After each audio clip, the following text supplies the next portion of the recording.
Roy Kelton Orbison nació en Vernon, Texas, un 23 de abril de 1936. Usaba lentes correctivos gruesos desde temprana edad, y al ser consciente de su apariencia comenzó a teñirse su cabello casi blanco cuando aún era joven. Siendo la música una parte muy importante de su vida familiar, en su 6º cumpleaños su padre le regaló una guitarra, y a los 8 años comenzó a cantar en un programa de radio local. Para finales de la década de los 40, pasó a ser el anfitrión del programa. A los 13 años de edad formó su primera agrupación musical, con algunos amigos de la secundaria, tocando música country y a su vez teniendo también un programa de radio semanal. Cuando le ofrecieron $400 para tocar en un baile, se dio cuenta enseguida que podía ganarse la vida con la música. En 1955, el grupo ganó un concurso de talentos y obtuvieron su propio programa de televisión. Para 1956, abandonaba la facultad para dedicarse plenamente a la música. Se hablaba de él como una celebridad anónima, porque Orbison se quedaba quieto en el escenario, planteando así un dilema para aquella juventud como una especie de antihéroe de enorme talento, con su media sonrisa tímida, siendo totalmente lo opuesto a sus pares como el mismísimo Elvis Presley, Buddy Holly o los Everly Brothers. Toda su atención la ponía en su garganta, traje negro y una guitarra, el pelo ordenado y teñido cayendo con una ondulación sobre su frente, y los anteojos negros que ocultaban esa mirada triste, desgarradoramente triste.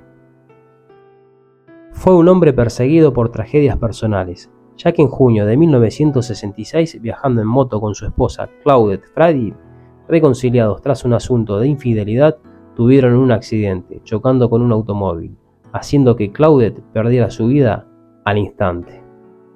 2 años después, en septiembre de 1968, mientras daba un concierto en Inglaterra, le llegó una devastadora llamada, en la que sus 2 hijos mayores, Roy y Anthony, murieron en su casa de Tennessee, debido a un incendio.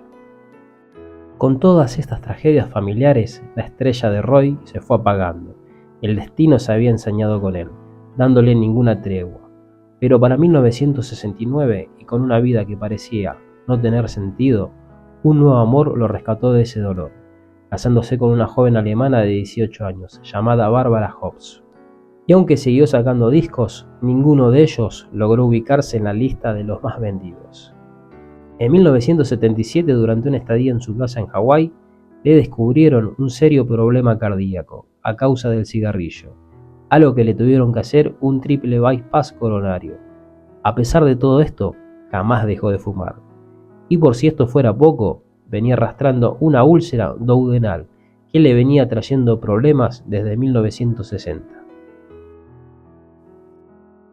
Tuvieron que llegar los 80s para que comenzara a recobrar una mayor notoriedad, ganando en 1981 un premio Grammy por la canción That's Lovin' You Feelin' Again de 1980 en dúo con Emmylou Lou Harris.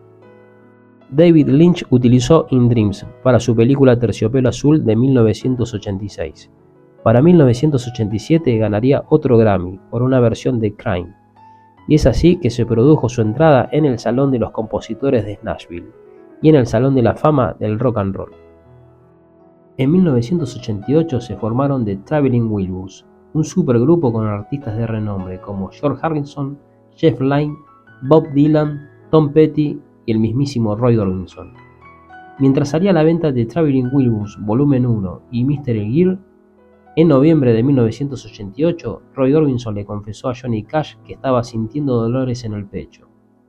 Por esas semanas tuvo una filmación en Londres, un show en Boston, un concierto en Anvers, Bélgica, y el 4 de diciembre viajó a Ohio para otro concierto.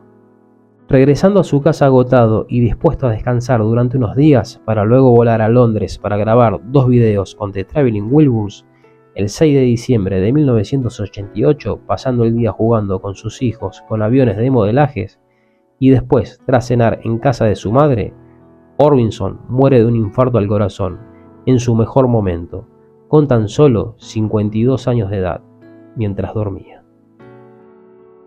Durante toda su carrera grabó 26 discos de estudios, 6 en vivos, más de 70 singles y 34 compilaciones. Fue uno de los compositores más prolíficos del rock y de los más originales, tanto por sus composiciones como por su estilo vocal. A su muerte se erigieron dos monumentos conmemorativos, uno en Nashville, Tennessee y otro en Los Ángeles, California.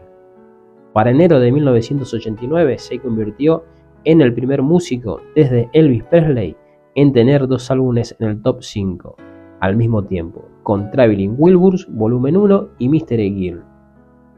Su vida tuvo un velo de misterio, donde los éxitos y las tragedias familiares hicieron de Roy Orbison una auténtica leyenda.